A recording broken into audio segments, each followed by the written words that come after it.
सो अभी तक हमने देखा कि कैटी ने गलती से स्पीकर ऑन कर दिया जिस वजह से काफ़ी तेज़ शोर हुआ, इसलिए ये तीनों वहीं छुप गए। एंड देन अब हम देखते हैं कि सभी टीचर्स डिस्कस कर रहे हैं कि उन सभी को शैन की परफॉर्मेंस पसंद नहीं आई, क्योंकि ना ही वो स्माइल कर रही थी और ना ही हीरो की आईज़ में देख रही थी। सीनियर ने शैन को बहुत प्रोटेक्ट करना चाहा कि नहीं, वो ही इस रोल के लिए परफेक्ट है, बट येलिन बोलता है कि हमारे पास एक और हीरोइन है जो कि ये रोल काफ़ी अच्छे से कर सकती है, बस उसकी वॉइस ज़्यादा अच्छी नहीं है बट वो परफेक्ट रहेगी। नाम है रुइनिंग। टीचर्स बोलने लगे लेकिन वॉइस का अच्छा होना भी इम्पॉर्टेंट है, क्योंकि शो टीवी पर भी दिखाया जाएगा। तो तब येलिन कहता है कि हमारे पास शैन की रिकॉर्डिंग वॉइस है, इसलिए क्यों ना ऐसे किया जाए कि बैकग्राउंड में शैन की वॉइस प्ले हो और रुइनिंग उस पर एक्टिंग करे। तो तब वो सभी इस चीज़ के लिए मान गए। फिर जब जैसे येलिन ने रुइनिंग को कॉल मिलाई जो कि वहीं छुपी बैठी थी, इसलिए मोबाइल की तेज़ आवाज़ होने की वजह से इन तीनों को बाहर आना ही पड़ा। और फिर अब पूरी बात सुन रुइनिंग भी रोल करने के लिए मान गई, मगर तभी बोलती है कि आप सभी भूखे होंगे है ना, इसलिए क्यों ना आप सभी मुझसे फूड बाय कर लो जो कि बेस्ट क्वालिटी का है। तो ये सुन वो सभी हैरान हुए। एक्चुअली रुइनिंग ने ऐसा इसलिए किया क्योंकि 1000 पूरे होने में 100 रुपये कम थे, जो कि फाइनली वो भी पूरे हो गए।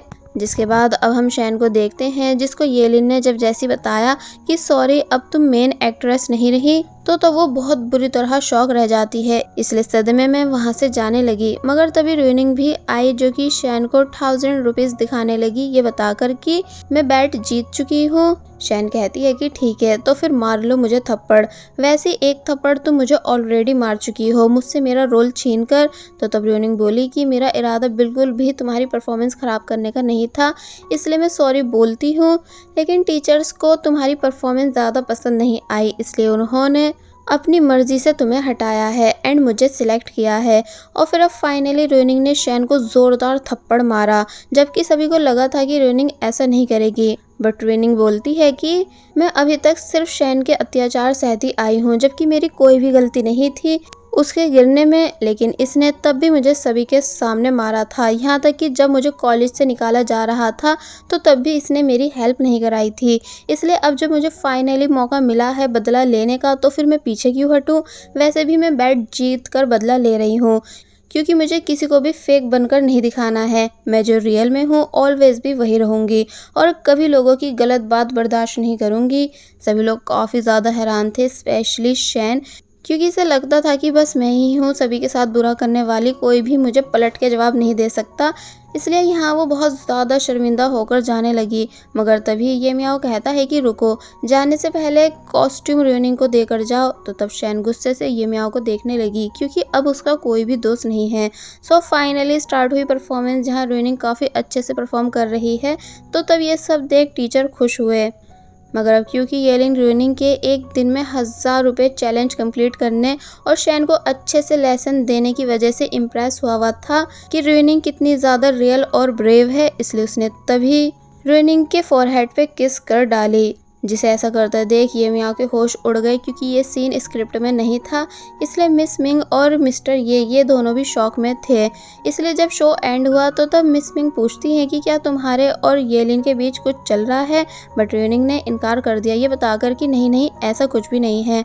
तो वही यही सेम बात मिस्टर ये ने भी अपने बेटे येलिन से पूछी, जहाँ येलिन एक्सेप्ट कर लेता है कि हाँ मैं रुइनिंग को पसंद करता हूँ। तो तब वो उसे डांटने लगे कि तुम्हें अपनी पढ़ाई पर ध्यान देना चाहिए, यानी भूलो मत कि तुम्हारा ड्रीम क्या है।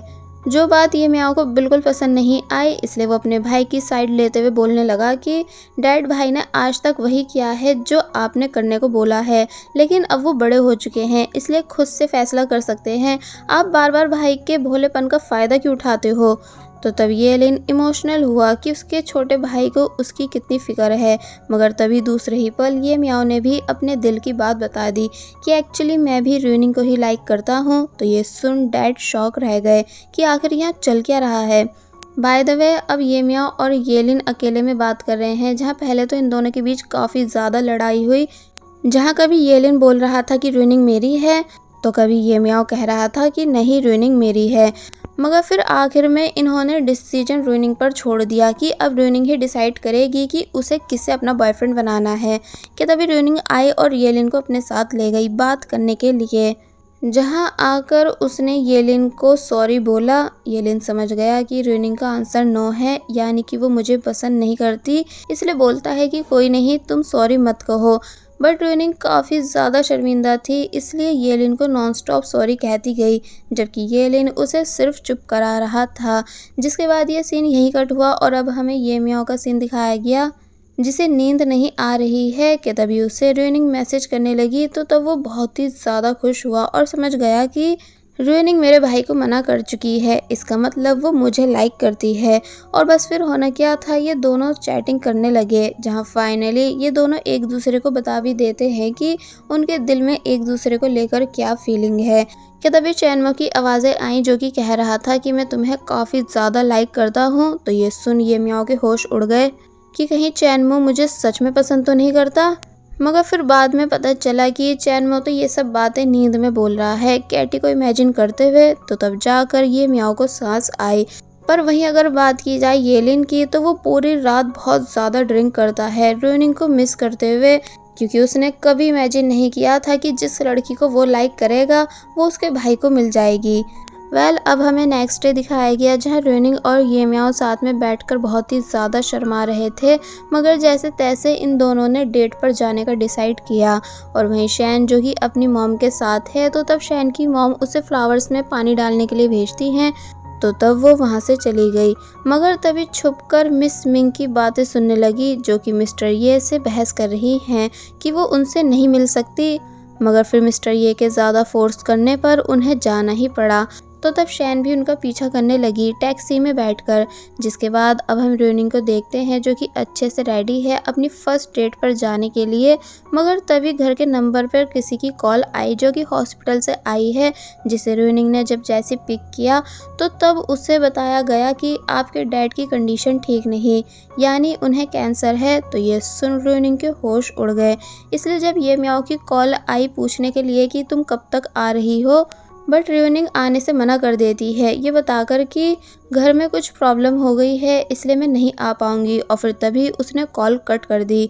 ये मियाओ समझ नहीं पाया कि आखिर ऐसा क्या हुआ है, इसलिए यहाँ वो रुइनिंग की फिक्र करने लगा।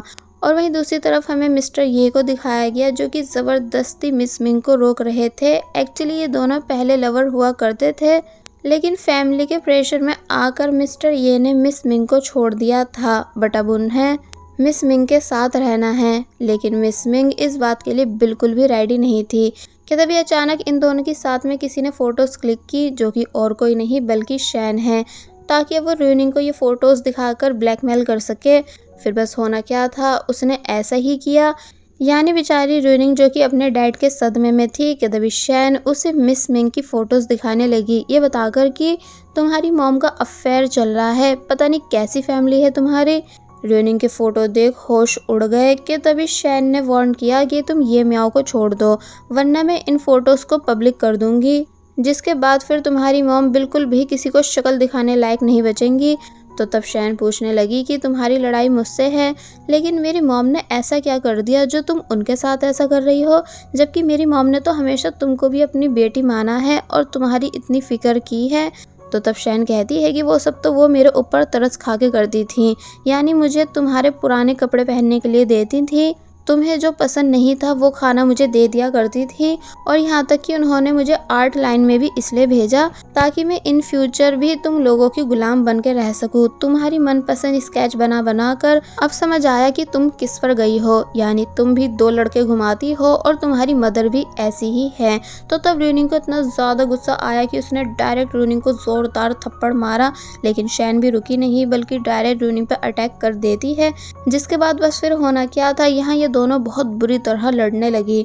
मगर तभी मिस मिंग आई, जिन्होंने इन्हें रोका। जहां रुइनिंग ने जब जैसे दोबारा शैन को थप्पड़ मारा, तो तब ये देख मिस मिंग भी डायरेक्ट रुइनिंग को थप्पड़ मार देती हैं, ये कहकर कि तुम्हारी हिम्मत हुई कैसे हाथ उठाने की, क्या मैंने तुम्हें ऐसे संस्कार दिए हैं। और फिर तभी शैन को अपने साथ लेकर जाने लगी, जिनसे रुइनिंग ने बहुत कहा कि मॉम पहले मेरी बात तो सुन लो, लेकिन वो सुनती नहीं। इसलिए वो तभी वहीं गिरकर बहुत बुरी तरह रोने लग जाती है, क्योंकि एकदम ही रुइनिंग की लाइफ में बहुत सारे तूफान आ चुके हैं। पहला उसके डैड बीमार हैं, दूसरा अब उसे लगने लगा है कि उसकी मॉम का अफेयर चल रहा है, एंड तीसरा अब उसे ना चाहते हुए भी ये मियाओ से ब्रेकअप करना ही होगा। इसलिए अपने रूम आकर भी वो बहुत ही ज़्यादा रोई, क्योंकि वो समझ नहीं पा रही है कि अब आखिर क्या करे। कि तभी उसे अपने फादर की कॉल आई, जिनसे वो ऐसे बात करने लगी कि जैसे उसे कुछ पता नहीं हो, लेकिन ज़्यादा देर तक वो कंट्रोल नहीं कर पाई, इसलिए तभी कॉल कट कर और भी ज़्यादा बुरी तरह रोने लगी। दूसरी तरफ से ये मियाओ ने भी उसे काफ़ी सारी कॉल्स की, लेकिन उसने ये मियाओ की कॉल्स का भी आंसर नहीं दिया।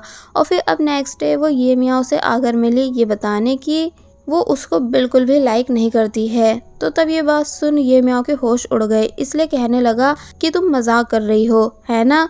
बट ट्यूनिंग सीरियस थी, क्योंकि उसे पता है कि अगर वो ऐसा नहीं करेगी तो शैन उन फोटोज को लीक कर देगी। इसलिए ये मियाओ से ब्रेकअप करने के बाद वो रोते हुए वहाँ से जाने लग जाती है, जहाँ ये मियाओ भी काफ़ी बड़े सदमे में था कि आखिर ट्यूनिंग ऐसा क्यों कर रही है। और बस फिर इसी सीन के साथ पार्ट 12 यहीं पर एंड हो जाता है। There was a time when you had me falling